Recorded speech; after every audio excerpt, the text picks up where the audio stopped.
YTN 라디오 이동현 뉴스 정면승부 3부 시작합니다. 한 주간 사회를 들끓게 한 이슈에 대해 치밀한 법적 근거로 설명해 드립니다. 신장식 변호사 최단비 변호사 나왔습니다. 어서 오십시오.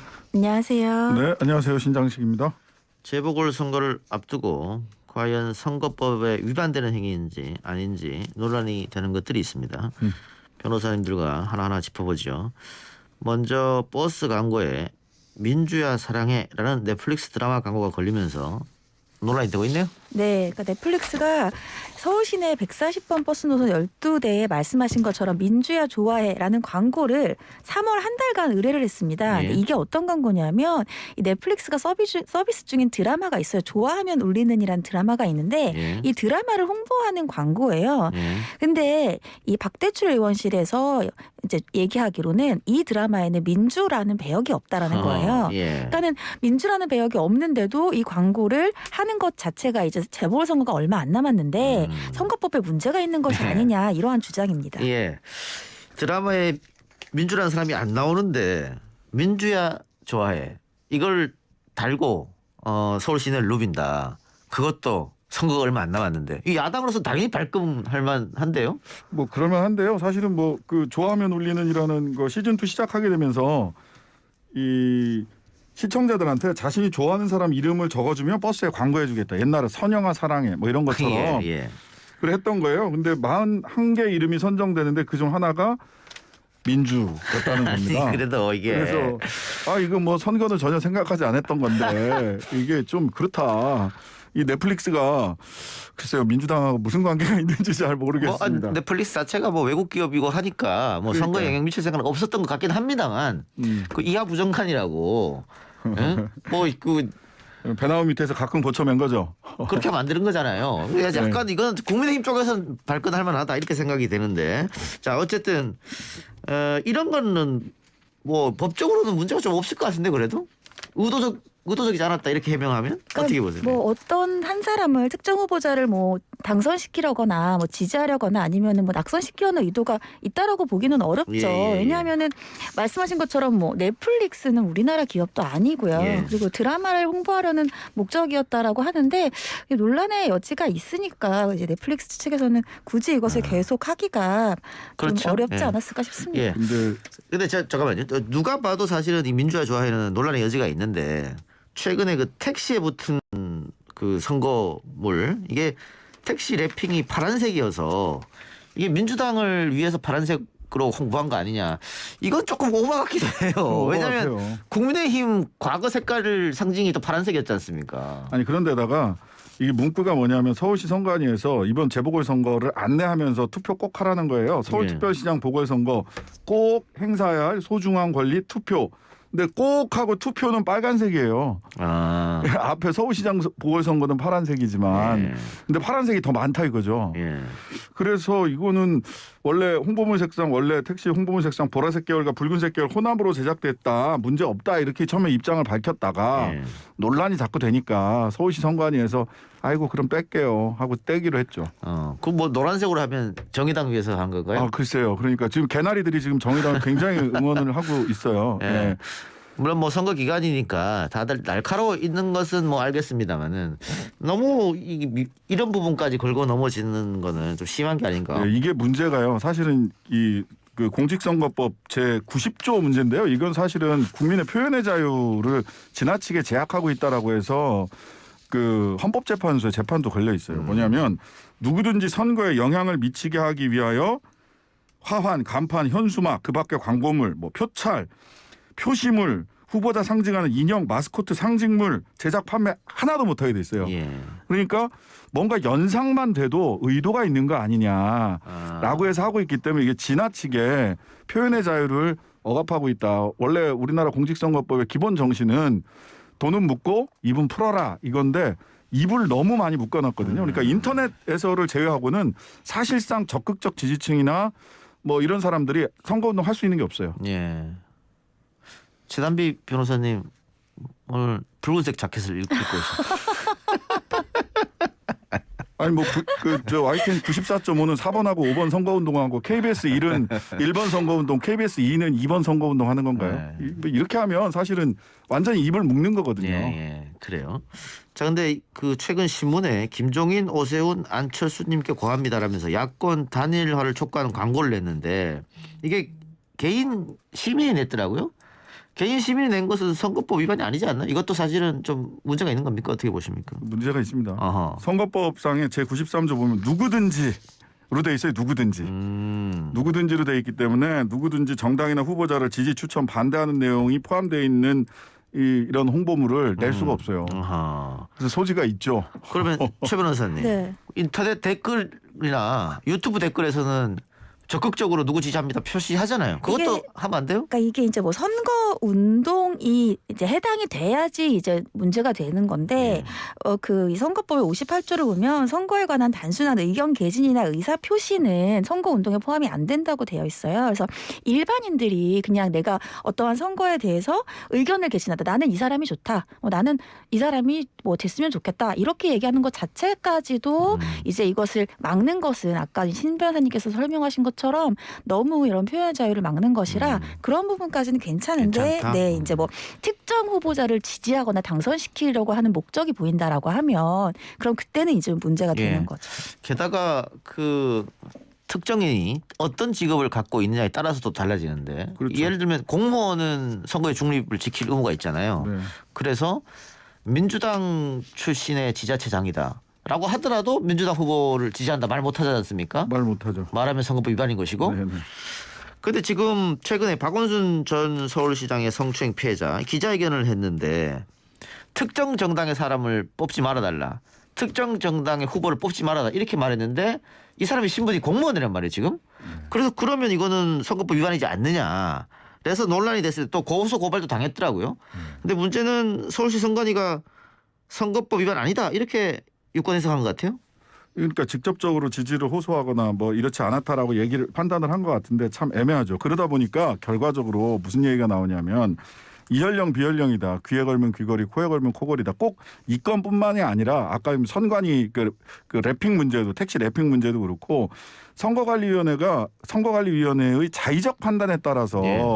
이게 조치들이 많이 나오는데 일단 선관위에서 어떤 조치를 하고 나면 그 조치가 잘 됐냐 잘못됐냐를 따지다가 보면 이미 선거 기간 지나가거든요. 예. 그러다 보니까 선관위에서도 굉장히 곤란해요. 그러니까 오히려 선관위에서도 아까 말씀드렸던 공선법 제90조 누구든지 선거에 영향을 미치게 하기 위해서 뭐 아무것도 못하게 만드는 거 이런 거 좀 개정하는 게 낫겠습니다. 우리도 힘들어요. 예, 예. 이렇게 입장이 나올 정도거든요. 그러니까 그 이 여성의 그 특수성이 있기 때문에 선관위가 이거 위법이다 하기는 어려웠을 거라고 저도 봅니다. 네. 다만 법리적으로 봤을 때는 아까 누구든 있었잖아요. 근데 특정 정당의 후보나 특정 정당을 뽑으면 안 된다고 했기 때문에 공무원 신분으로 법리적으로서는 문제가 있는 거 아니었나. 최 변호사 어떻게 보십니까? 근데 이제 그 기자회견을 의도를 어떻게 봐야 되는지를 판단을 했던 것 같아요. 그러니까 예. 이제 그 기자회견을 이제 뭐 앵커님 말씀하신 것처럼 그렇게 바라볼 수도 있지만 나는 내 그냥 2차적인 가해 없이 평범한 삶을 살고 싶다라는 취지 그리고 내가 다시 그 내 직장으로 돌아가기가 두려울 수도 있다. 그건 본인의 의견을 호소하는 걸 수도 있기 때문에 그런 것으로 판단을 한다면은 이제 선관위 것처럼 판단이 가능한데 말씀하신 것처럼 이 공선법이 항상 문제가 되는 것이 어떤 문제에 대해서는 똑같은 것 규정을 조항을 적용을 해서 공선법 위반이다라고 하고 어떤 때 위반이 아니라고 하니까 예. 항상 야당 측에서 그러니까 선거관리위원회가 여당 편을 드는 게 아니라 이런 주장을 굉장히 많이 하죠. 하거든요. 예. 예. 그러니까 신 변호사님 말씀처럼 이런 것들이 좀 더 명확하게 있어야 되는데 모든 상황을 또 선관위가 많이 이제 예시를 두긴 하지만 다 또 예시가 있는 건 아니니까 늘상 이런 문제들이 발생하는 것 그러니까 같습니다. 사실 공선법이 개정될 때는 만들어질 때는 원칙적 허용 모든 선거 운동을 원칙적으로 허용하고 예외적으로 허용하지 않겠다라고 규정을 했어요.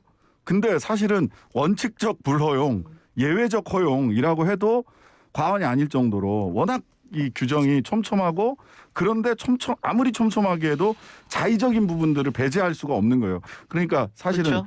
완전히 풀어주는 게 맞습니다. 입은 풀고 돈은 묻고 이렇게 가는 게 맞습니다. 그러니까 사실. 노무현 대통령도 뭐 열린 우리 당이 뭐 당선됐으면 좀 좋겠다 이런 희망 섞인 얘기를 했는데 탄핵까지 당했잖아요. 결국 그것 때문에 탄핵됐단 말이에요. 예. 그게 너무 자의적이지 않느냐 뭐 이런 건데 과거에 2000년 총선 때 이 시민단체가 주도해서 낙선 운동을 했단 말이죠. 저 사람 공천 주면 안 된다. 이 사람은 당선시키면 안 된다. 근데 그것도 결국은 불법이었잖아요. 선거법 불법이었죠. 그래서 선거법이 바뀌었어요. 그래서 낙천 운동은 되는데 낙선 운동은 안 된다. 또 이렇게 애매한 타협을 했죠. 낙천은 돼요. 낙천 운동은. 그래 좀 듣고 보니까 이게 그 어쨌든 표현의 자유 문제도 있고 그럼요. 시민들의 개인의 의견 내가 생각할 때 이런 이유로 이 사람 안 된다. 혹은 이 사람 돼야 된다. 이 정도는 좀 허용하는 게 좋지 않을까 그러니까 생각 들고. 인터넷에서는 상시적으로 선거 운동이 가능하잖아요. 예. 누구든 간에. 근데 동네에서 전단지 돌리면은 선거법 위반이 되는 거예요. 사실 전단지 돌리는 선거 운동과 인터넷에서 인플루언서가 이렇게 이야기를 통해서 선거 운동하는 게 어느 게 더 사회적 영향력이 큽니까? 그렇죠, 그러니까 그렇죠. 이 격차를 시대의 변화를 우리 선거법이 못 쫓아가고 있어요. 이렇게 되면 누가 좋아지느냐? 사실은 선거법 기소를 가지고 있는 수사기관이 좋아집니다. 그러니까 예를 들면 한 50만 구독자를 가지고 있는 유튜버가 나 누구 지지한다 여러분들 누구 찍으세요. 이거는 문제 없다는 거잖아요. 그런데 아까 얘기한 대로 시민이 전단지 하나 돌리고 전단지 한 장 돌리고 그건 문제가 된다. 예. 아 이건 조금은 진짜 문제가 있어 보이네. 예, 알겠습니다. 그럼 이런 뭐 좀 바꾸자. 그 법을 선거법을 뭐 개정안이나 뭐 이런 이야기는 국회에서 나오고 있습니까? 국회에서 여러 차례 나오고 있는데 결국은 이게 또 국민들 여론을 신경 쓸 수밖에 없는 게 이 국회의원들은 아 이거 문제 있다 바꿔야 된다. 시민사회단체들도 문제 있다 바꿔야 된다라고 하는데 바꾸자고 하면 저 국회의원들 지들 선거운동하기 편하게 하려고 저런다. 이 또 돈 쓰는 선거하는 거 아니냐. 흑색선전 난무하는 거 아니냐. 이렇게들 이야기를 하시는데 오히려 국민들 입장에서는 자신의 표현의 자유를 자신의 정치적 표현의 자유를 어떻게 확장시킬 거라고 하는 측면에서 관점을 달리해서 그 후보자들은 절제된 표현을 할 수 있도록 하되 국민들은 조금 더 적극적으로 표현을 자기 정치적 의사 표현을 할 수 있도록 좀 넓히는 게 저는 필요하다고 봅니다. 알겠습니다. 자 지금 각 당이 치열하게 서울과 부산에서 맞부딪히고 있는데 선거전이 치열하다 보니까 고소 고발전도 양당 간 또 후보들 간에 있는 것 같습니다. 네, 그러니까 이게 지금 박형준 국민의힘 이 부산시장 후보죠. 이 후보자의 배우자가 재산이 있는데 이 재산 신고를 누락을 했다는 거예요. 예. 공선법에서 재산을 이제 투명하게 공개하도록 되어 있는데 허위 재산을 공표를 했다라는 것이고 또 오세훈 후보 같은 경우도 강남 내곡동 땅을 셀프 보상을 받았다라고 하는 것에 대해서 아니라고 얘기를 했거든요. 그러니까 이것도 지금 허위 사실을 공표한 것이 아니냐. 고발이 이루어진 상황이고요. 또 박영선 후보 측이 성일종, 김은혜, 이준석을 대상으로 해서 이 배우자의 도쿄 아파트에 대해서 이제 뭐 예를 들면 토착이고다 이런 발언을 했단 말이에요. 그래서 허위 사실을 유포했고 후보자를 비방했고 그리고 모욕을 했다 이렇게 혐의로 지금 고발을 한 상태입니다. 자, 박형준 국민의힘 후보 배우자 재산신고 누락건 같은 경우 비슷한 경우가 김홍걸, 조수진 의원이 있었잖아요. 네, 그렇죠. 뭐 두 사람 다 뭐 100만 원 이하로 벌금이 나왔기 때문에 의원직은 유지했습니다만 뭐 이런 것도 있고 오세훈 후보 강남 내곡동 땅 이거 셀프 보상 아니다고 한 것은 뭐 이재명 지사의 대법원 판결이 또 뭐 예가 될 수도 있겠고 이 박영선 후보 측이 성일종, 김도욱, 김은혜, 이준석 이거 후보자 비방 모욕 혐의 뭐 이것도 역시 어떻게 검찰이 판단하느냐 또 법원이 판단에 따라 달라지겠습니다만은 저는 이런 것 예전에는 이렇게 치열하게 고소 고발전 하다가 선거가 끝나면 다 치야를 하지 않습니까? 근데 요즘은 안 그렇더라고요. 끝까지 가더라고요. 끝까지 갑니다. 네. 몇몇 건은 끝까지 가요. 이것도 아마 끝까지 갈 것 같은데 이런 건들은. 왜냐하면 1년 뒤에 1년 뒤에 선거가 또 있잖아요. 끝까지 갑니다. 제가 보기에는 이거는 1년 뒤에 이번 임기가 1년밖에 안 되니까 누가 서울시장, 부산시장이 되던 간에 맞고소한 거 중에 정말 아주 말이 안 되는 거는 뭐 일부 취하가 되거나 빠르게 판단이 되지만 근데 다음 선거 때도 이게 사건이 계속되고 있을 거라는 거예요. 법원에서. 그러니까 뭐 검찰이 기소를 할 수도 있고 안 할 수도 있고 예, 물론 그렇지만 법원이 뭐 100만 원 밑으로 할 수도 있고 안 할 수도 있겠습니다만은 어쨌든 끝까지 간다. 그렇게 보고 코앞이라. 예. 자, 근데 재판 결과는 사실은 기소해서 재판 결과 가면 또 오래 걸리면 3년도 가는데 이번에는 1년짜리인데 시장이 모르겠습니다. 좀 봅시다. 근데 국민의힘도 맞고소한 것도 있죠.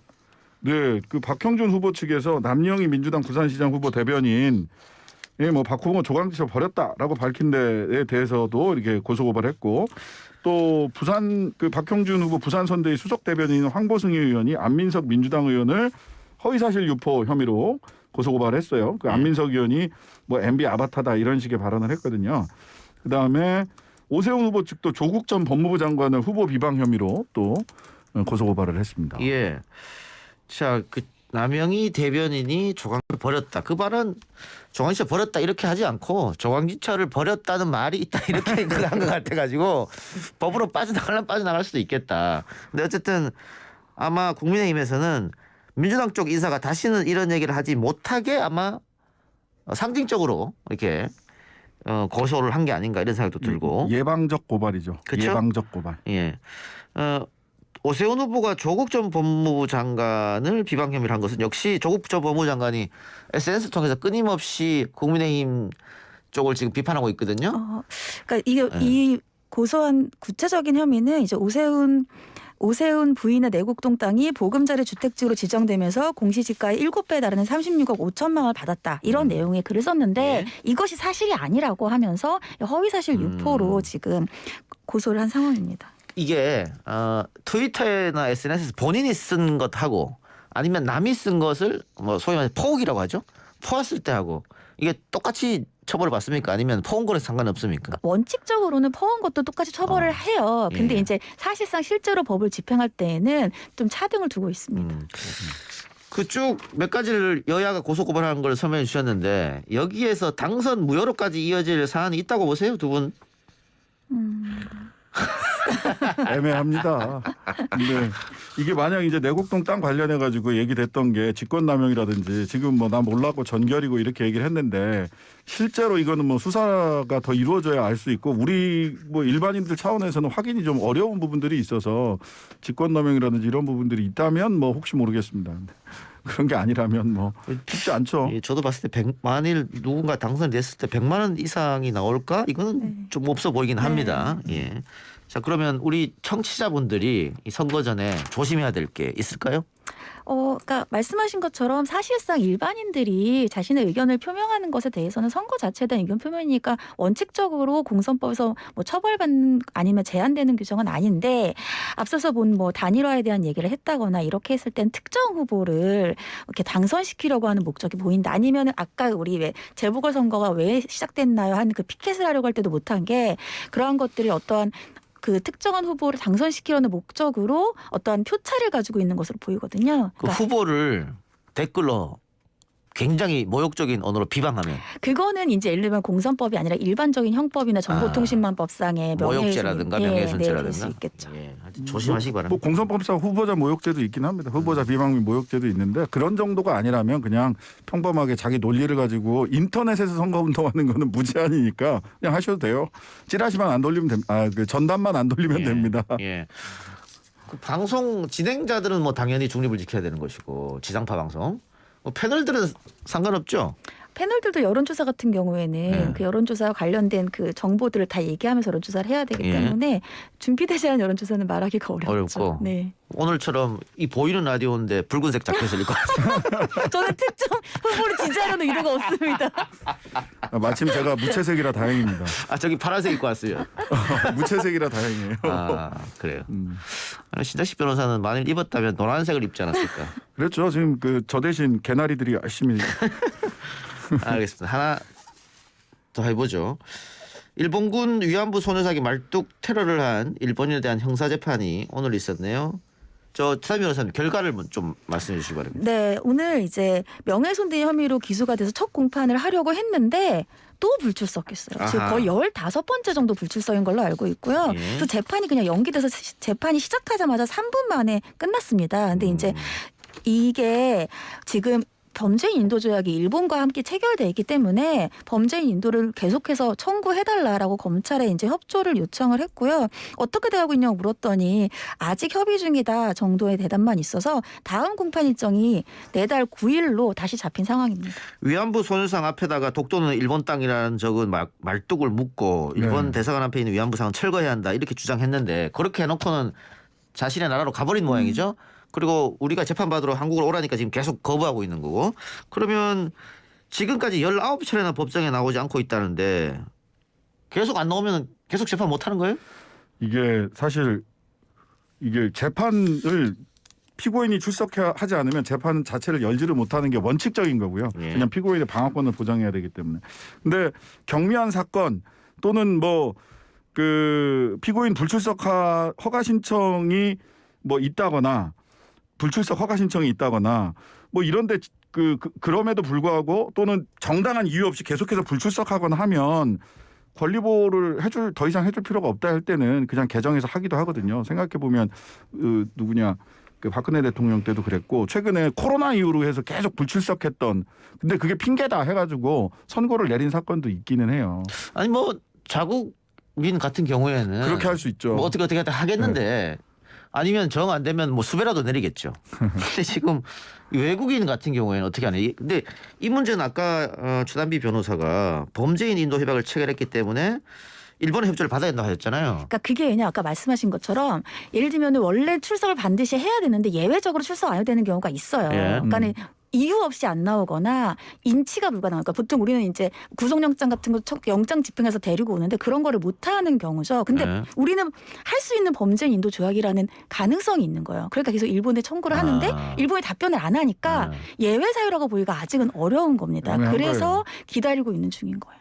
이거 일본 입장에서도 이러한 이유로 한국에서 송환해달라고 했고 그래서 우리가 보냈습니다 하면 일본 여론 또 의식하지 네. 않을 수 없잖아요. 일본 입장에서는. 그래서 아무런 답변을 안 하고 있는 상태인 것 같습니다. 자국민을 버렸다 뭐 이런 식의 비판을 받겠죠. 예, 참 안타까운 일이네요. 일단 연기가 됐고 다음 달 9일 오전 11시에 다시 열릴 예정이라고 합니다만 2013년 기소된 이후 지금까지 19차나 나오지 않았기 때문에 다음 달 9일 날 나온다는 보장은 어디에도 없고 아마 당연히 또 안 나올 것이고 이렇게 그냥 계속해서 이어질 것 같은 분위기입니다. 좀 안타깝네요. 알겠습니다. 두 분 말씀 오늘 여기까지만 듣겠습니다. 지금까지 신장식 변호사, 최단비 변호사와 함께했습니다. 두 분 고맙습니다. 네, 감사합니다.